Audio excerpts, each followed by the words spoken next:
I want to keep it so real about being married and getting married and getting divorced in a year in African culture. I want to I'm going to do a series on it because I want to tell you guys the truth, and I want to because I hate that people are like, oh, why do you share so much on TikTok or on social media? You people don't understand. Some people don't have anybody around them to tell them the truth. Some people are stuck in manipulation. Some people are stuck in a matrix that they don't even know there's other people going through the shit that they're going through. You have to be honest. You see, the reason why I love TikTok so much is that you're able to really connect with people in different specs of the world and see that you're not alone in your struggle.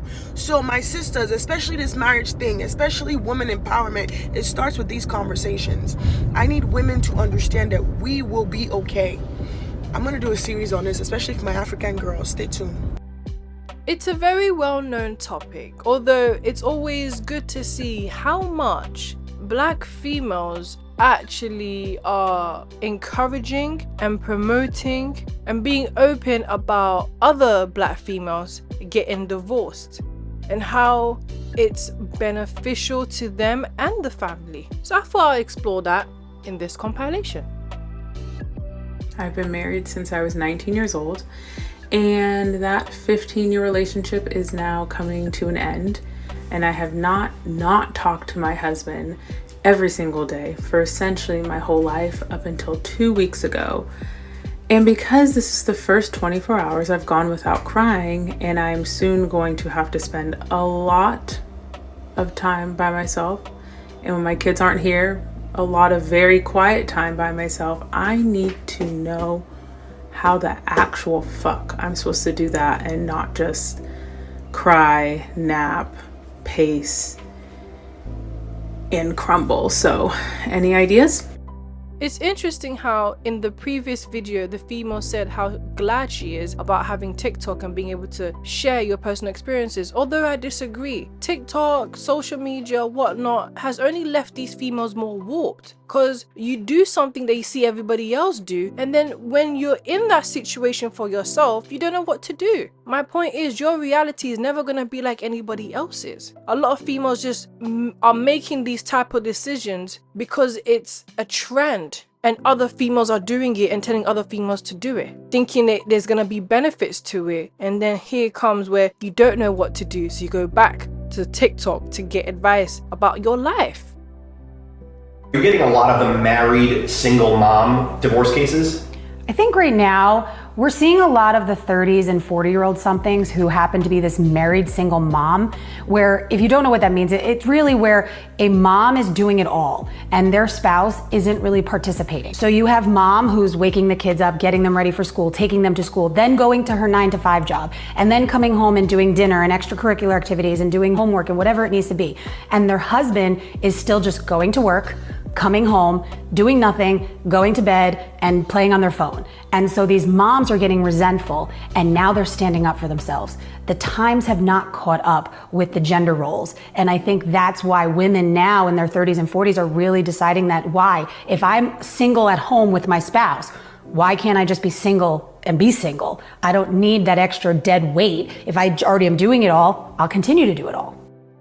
Here we go with a white feminist who's now the Black female spokesperson. That's why she's attached this video to her, to show that she's speaking for all of us. She's speaking for the Black females who are single and married. And there's a whole thing going on where you can be married and be single at the same time because you have to do your duty as a woman in the marriage.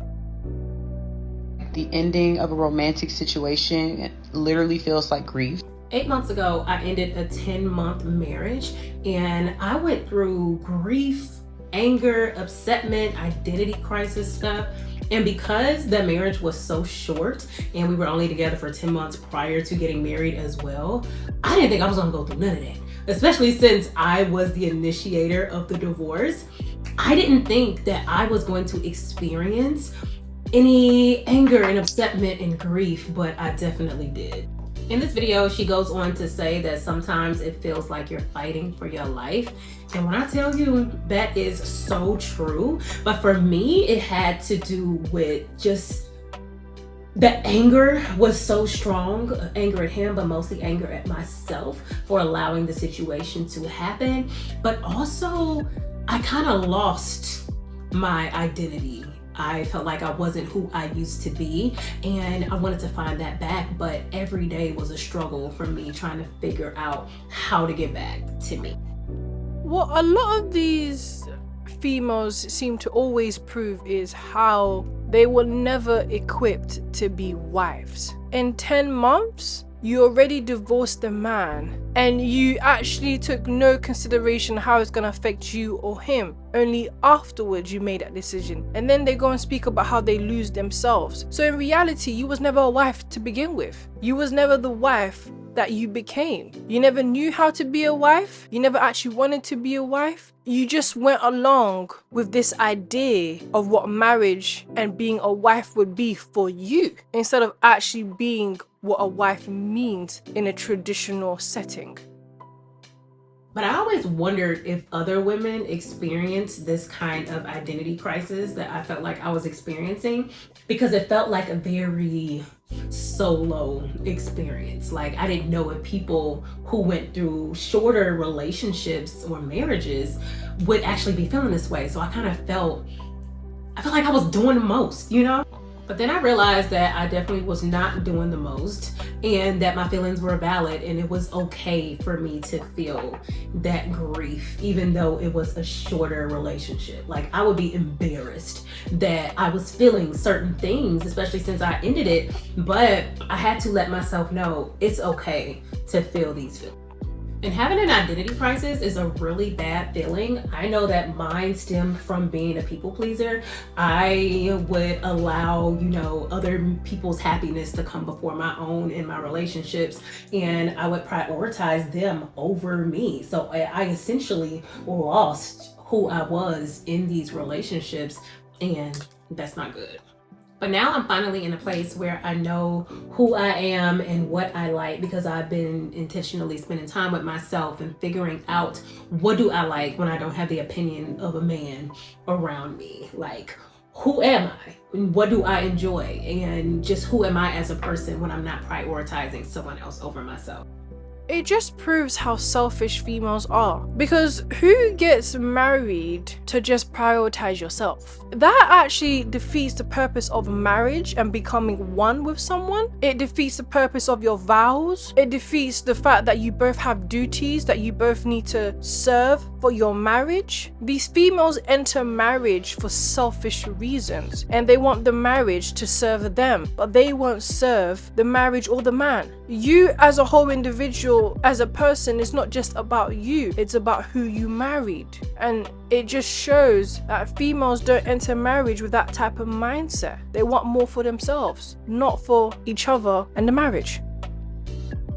My situation taught me that I actually don't want to be that older version of me, because she's the one who got me into this mess. So I want to be better. And for me, embracing the grief and the anger and the identity issues, that's what helped me to realize the changes that I needed to make on myself. And I'm forever grateful for this season of grief and anger and identity issues, because it made this version of me. Why I divorced such a good man. Let's talk about it. So in my marriage, I did a lot of covering up. I did a lot of covering up what my husband was doing, because I was ashamed. I was guilty. There was something in me that made me believe that because he wasn't doing the things that he had vowed to do, that I was somehow at fault. And that in a good marriage, you cover those things up. You cover for your husband. You have your husband's back. You don't air your dirty laundry out there. You fight for your marriage. You stay in your marriage. And this is what I was raised in. This is the culture. This is the mindset. This is sometimes being a believer in a church. That's what's heard, is that you stay in a marriage. And so you hear about, granddaddy and grandpa and the deacon in the church got a whole nother family. And you hear about all these things, and you believe that as a Black woman that you have to suffer first before you get to love. All that is happening is in every generation, including this one, as majority of these Black females are millennial generation, is We are only going further away from God and traditional values and what's important. And a lot of these females will say it's black culture. It's not. It's the vows that you committed to, which is why the older generation, they stayed married, because those were the vows they committed to.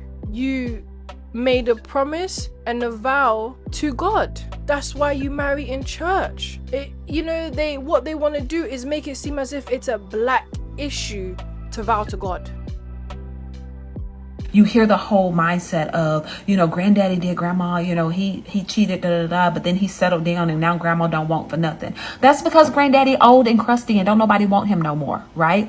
So, but translated into my marriage, I thought that I had to cover up the things that were going on, because in my head I had what's called cognitive dissonance, which means that basically what I'm doing and what I believe are not the same. So either I need to change what I'm doing or change what I believe. And so because I had such a mindset that as a believer you do not get divorced, I had to change the mindset to say, well, maybe it's something that I'm doing. Maybe I can, if I just, endure it, then he'll change and he'll become the guy that he was for the first 6 months of our marriage. And we're 3 years in and I haven't seen that guy again.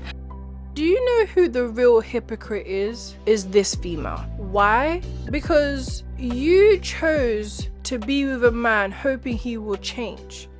God doesn't make anyone change. Only the individual who is already seeking change with God is capable of that change. Although females are not attracted to those type of men. Instead, they'll rather go for the opposite and endure his crap and introduce God in their marriage and vow and make a promise to God, thinking that it will change him for her. You don't just change for yourself. If you really believe in God, you change for God as well, because you want better. The real hypocrite in the marriage is this female. He stayed the same. He stayed who he was. You cannot expect marriage and God to change the man for you. And this is what a lot of these females do. They enter these marriages with men who they want to change for them. And so when I filed for a divorce and when I finally decided that this was enough, I had so many people coming to me and asking me, hey, why are you letting such a good guy go?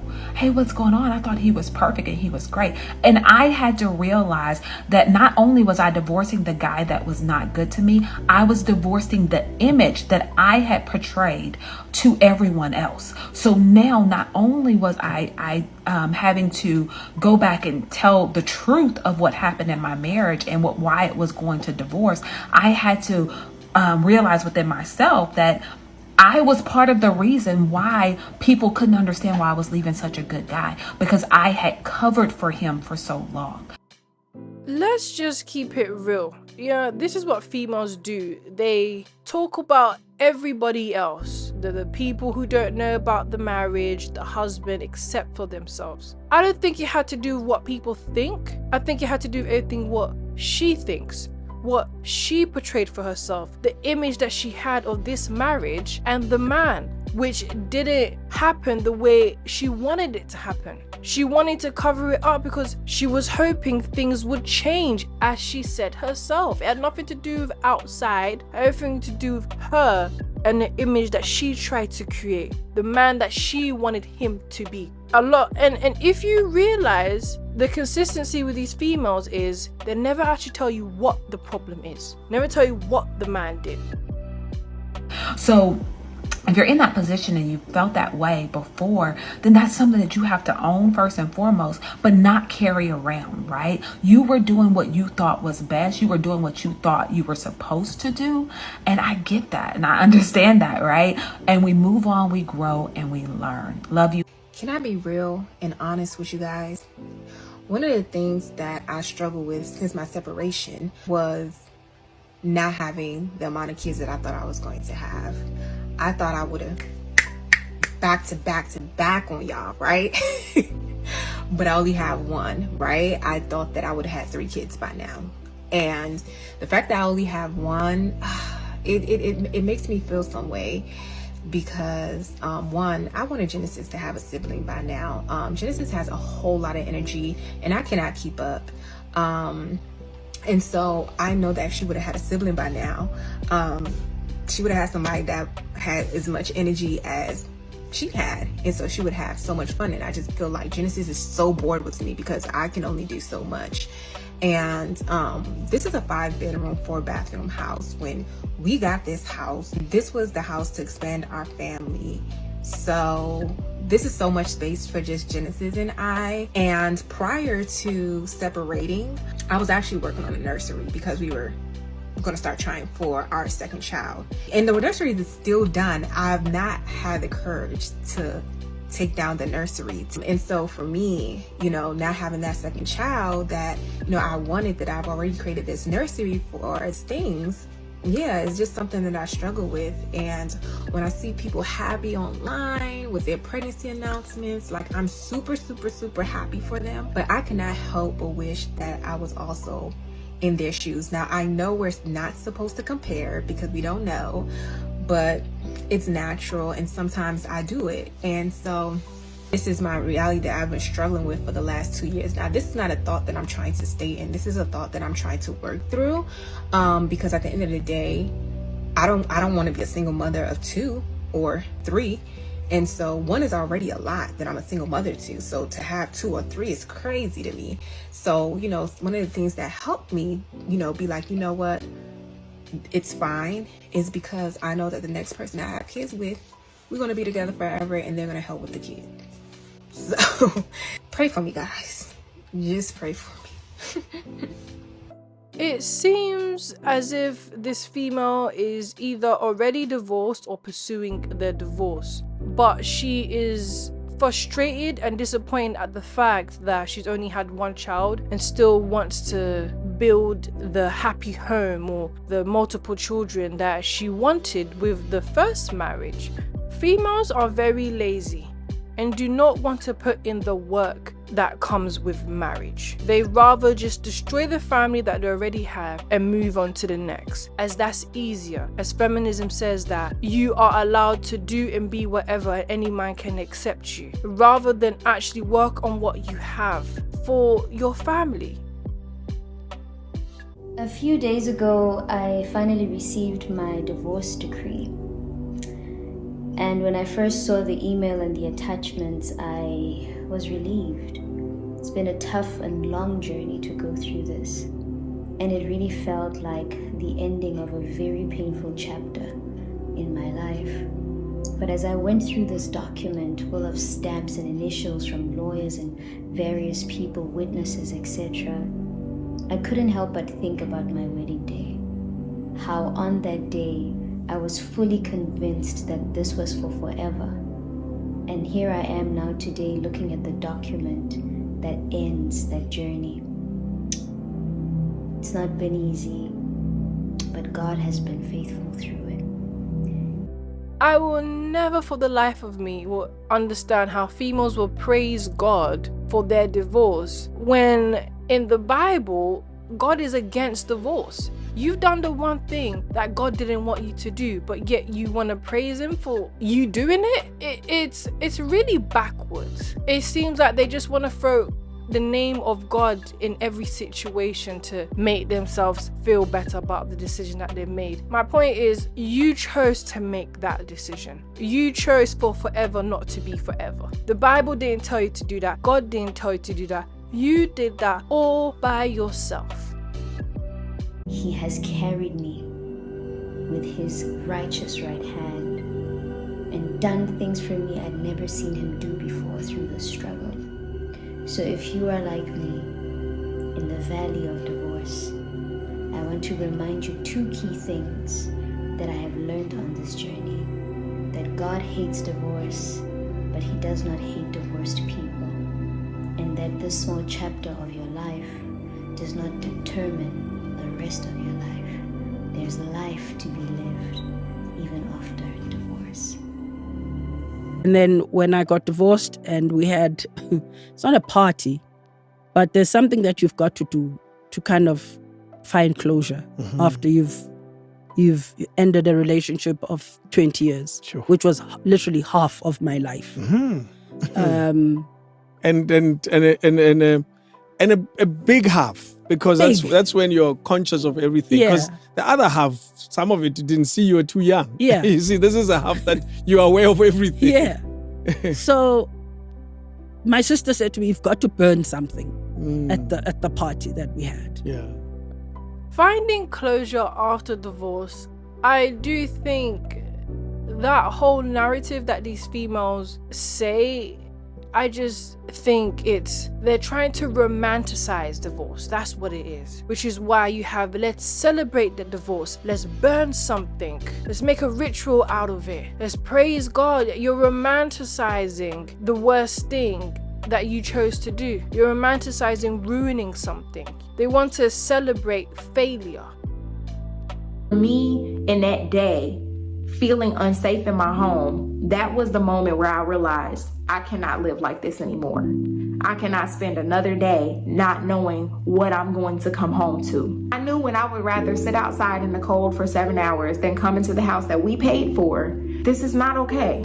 I began to be closed off. I had walls up to protect myself inside the home. So I did the counseling, I did the therapy, I did all of the things that someone would do after they separate. By the time I packed my bag, in my mind, if I leave, I'm not coming back. And I reached that point. I think I was just in a bad situation and I needed to be away. I was technically homeless when I left. I was sleeping on a couch for a couple months, and I had more peace sleeping on that couch for a couple months than I had in years of sleeping in one of the most comfortable and expensive beds that I bought from Mattress Firm. I am not telling you all of this so that you can get a divorce. So if you feel like that's the right choice for you, be sure, because it is very, very difficult, even when it's the right choice. Once again, females never actually tell us what the issue is or what the reason was for these divorces. All they do is center the suffering they went through. How the marriage and the endurance they had to go through was so painful that they just had to end it. As if the man and his emotions and his endurance and his pain doesn't even matter. It didn't even exist. Let's not mention him. Let's not talk about him. It's all about what I went through in this marriage. Because the marriage is all about her, isn't it? And that's what you get with these females. The difference is he didn't run off to get a divorce. You did. You know, life after divorce. As a woman, I would honestly sit here and say, as much as I've made the decision and the choice to divorce my husband then, I also regret it. I don't regret it because I still loved him, but I regret it because I feel like I denied my children the right and the opportunity to have what people call a normal family. Now today I'm sitting with kids who are in the statistic of divorce. So as much as I've divorced, I would never ever advise anybody to go through a divorce. No one actually talks about how divorce destroys the family when the married couple has children involved. Only a few, like in this video, only a few recognize the damage that they've done afterwards because they can see the damage. When they made that choice, they didn't care about the children, the husband, the home, the stats. No, it was all about me, I, until you begin to see all the choices that you made and the consequences, what is done to those children that you birthed and brought to life. How it has also influenced the choices that they make now, which aren't good choices. It's traumatized them in their own livelihood. Way back. I don't think I can ever love anybody like I loved my ex-husband. Most women can't say that. It's a hard thing for women to say. My ex-husband was a very sweet man. He took care of me like no other person would take care of me. He took care of me when I was seasoned. He took care of me when he took care of me when no one else was there. He was there.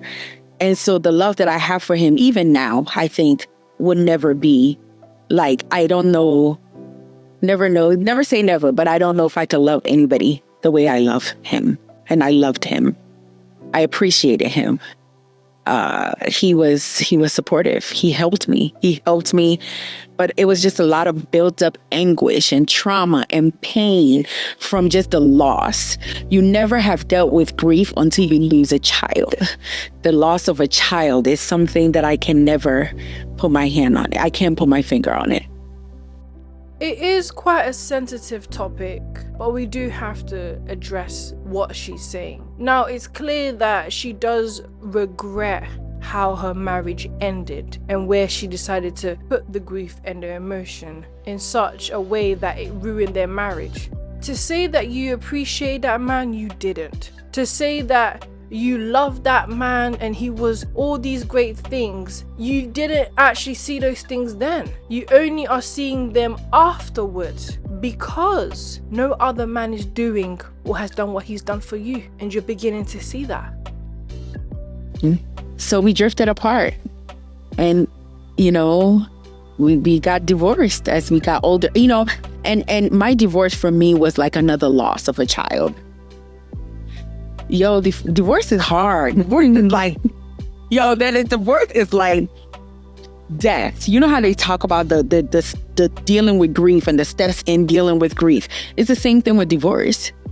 Like, I will go to sleep and wake up and think, my heart, like, what is happening to me is the same thing, because this was the only true, aside from my parents and siblings, but it was the only true romantic love I've ever had, right? Like, this was the only outside. We take marriage for granted. We do, because we don't realize you're giving yourself to a whole different person every day, your physical body, your emotions, everything. And so to have to go through divorce, it was hard. Not only did she take the marriage for granted, as marriage, it does have a stability that a lot of single women and females do not have. It has a lot of support in itself that single people in general don't have. But what she also took for granted was that man. And it's quite clear they lost a child from what she's saying. So what I'm hearing is you were both grieving. But you know what? Like a lot of females do, you made it about you so much. You ended up making it worse for yourself. And you can't get anything back from that marriage that you had that would have actually and was supposed to support both of you. And she's starting to see that, and it's hurting her more. How long did it take? I want to say it took more than 5 years for sure. I did not recover until probably 8 years down the line. He moved on, and he moved on because he's a man and he had to. So I don't even think he moved on. I think he just did what men do to soothe his pain type of thing. I could not move on. It was hard for me. I wanted, he's my best friend. He was my lover, my brother, my everything. He protected me in so many different ways. He held me down so many different times. If I'm sitting here and I'm telling you I have tons of degrees, it's because of him. Really, is because he wanted to see the best come out of me. So it took a long time. Honestly, I don't agree with the fact that he had to just move on because he was a man. And I personally believe in life, people get what they deserve. So if you were a good person, you're gonna get good things in life. If you were a bad person, you're gonna get bad things in life. Is it gonna happen immediately? No. Eventually though, you will get it. And that's all that happened. And she wants to make it seem as if it's about his gender. No, it's the fact is you feel guilty about how you treated that man when he treated you so well. And so what happened is after you divorced him, he got what he deserved. Something better, something good. And sometimes when I think about him, I still ache. I'll tell you something. I went back to him and I apologized 8 years after. And I said, I don't know. I messed up. Let's do this for the kids. Let's get back together. And he was so prideful that he couldn't even let himself understand where I was. I don't think, it just shows you who she is. Because how could you call that man prideful for not wanting to endure the same pain twice? For not wanting to endure the same grief twice? You just want him to just go through it with you again, and still you have a very selfish perspective by calling him prideful instead of being understanding like you should have been when you was his wife. She still hasn't learned anything. She's still the same person she was in the divorce, in the marriage. It's just now it's lonely, the reality is bitter, she can't replace him, and that's the reality she wants to change, not who she is and not the type of person she was. I'm your hostess, Reminute Princess. These are my last thoughts. As you can see, there is a lot more females encouraging divorce than actually talking about the negative reality that comes with it. Because females always want to show that you don't need a man to be prosperous in life. You don't need a man to be successful. You don't need a man to control you and your dreams and your identity. And that's a lot of the characteristic these females have when they divorce a man. Let me know what you think. Thank you for watching. Don't forget to like, comment, and subscribe. Bye!